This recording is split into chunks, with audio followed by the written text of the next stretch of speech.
ಬೈದೆ ಇನ್ನೇನು ನಿಂಗೆ ಮುತ್ತಿಕ್ಬೇಕಿತ್ತ? ಅಲ್ಲ ನಿಂಗೆ ಇದೆಲ್ಲ ಯಾಕೆ ಬೇಕಿತ್ತು? ಯಾವನ್ ಹೇಳಿದ ನಿಂಗೆ ಆ ಪಾಳ್ ಮನೆ ಹೋಗಕ್ಕೆ? ಅಯ್ಯೋ ನಮ್ಮ ಅಕ್ಕನೇ ಹೇಳಿದ್ದು.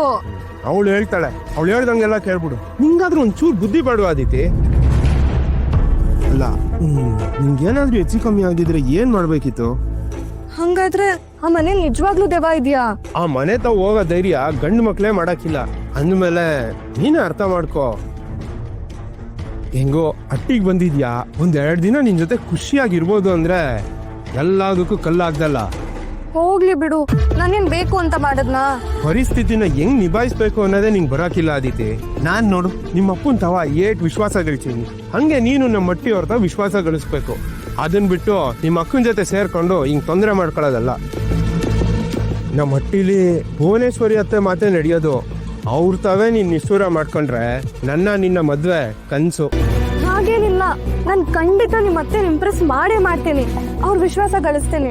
ನಿಮ್ಮ ಅಕ್ಕ ಇರೋವರೆಗೂ ಅದಾಗಕ್ಕಿಲ್ಲ ಬಿಡು. ಯಾಕೆ?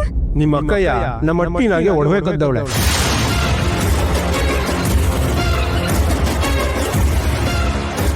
ಆ ಒಡವೆ ತಂದ್ಕೊಡೋವರೆಗೂ ಈ ಸ್ಕೂಲ್ಗೆ ಹೋಗಂಗಿಲ್ಲ ಅಂತ ನಮ್ಮ ಅತ್ತೆವ ತಡೆದವಳೆ.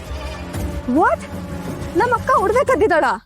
ಹೌದು, ಅತ್ತೆವನ್ ಒಡವೆ ಮತ್ತೆ 50,000 ರೂಪಾಯಿ ದುಡ್ಡು ಕಾಣೆ ಆಗೈತೆ. ಅದಕ್ಕೆ ನಮ್ಮ ಅತ್ತೆವ ನಿಮ್ಮ ಅಕ್ಕನೇ ಒಡವೆ ಕದ್ದವಳೆ ಅಂತ ಹೇಳ್ತಾವಳೆ. ಸುಮ್ಮನೆ ಬಾಯಿಗೆ ಬಂದಂಗ್ ಮಾತಾಡ್ಬೇಡ ವಿಕಾಸ್. ನಮ್ಮ ಅಕ್ಕ ಒಡವೆ ಕದಿಯೋಳ ಅಲ್ಲ, ಅವಳೇನೆ ಕದಿತಾಳೆ. ಹಂಗಾದ್ರೆ ನಮ್ಮ ಅತ್ತೆವ ಸುಳ್ಳು ಹೇಳ್ತಾವಳಾ? ಇದ್ರೂ ಇರ್ಬೋದು. ಮೊದ್ಲೇ ನಿಮ್ಮ ಅತ್ತೆಗೆ ನಮ್ಮ ಅಕ್ಕ ಸ್ಕೂಲ್ಗೆ ಹೋಗೋದಂದ್ರೇನೆ ಇಷ್ಟ ಇಲ್ಲ. ಅವಳು ಸ್ಕೂಲ್ಗೆ ಹೋಗ್ಬಾರ್ದು ಅಂತಾನೆ ಸುಳ್ಳು ಆರೋಪ ಹೊರಿಸ್ತಿದಾರೆ ಅನ್ಸ್ತಿದೆ.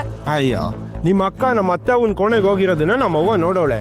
ಯಾಕೆ ಹೋಗಿದ್ದೆ ಅಂದ್ರೆ ನಿಮ್ಮ ಅಕ್ಕಂತ ಉತ್ತರನೇ ಇಲ್ಲ. ಅಷ್ಟು ಸಾಕಲ್ವಾ ನಿಮ್ಮ ಅಕ್ಕನೇ ಕದ್ದವಳೆ ಅಂತ ಹೇಳಕ್ಕೆ?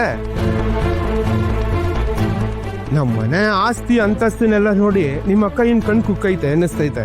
ಅದಕ್ಕೆ ಒಡ್ಬೇಕದ್ದವಳೆ.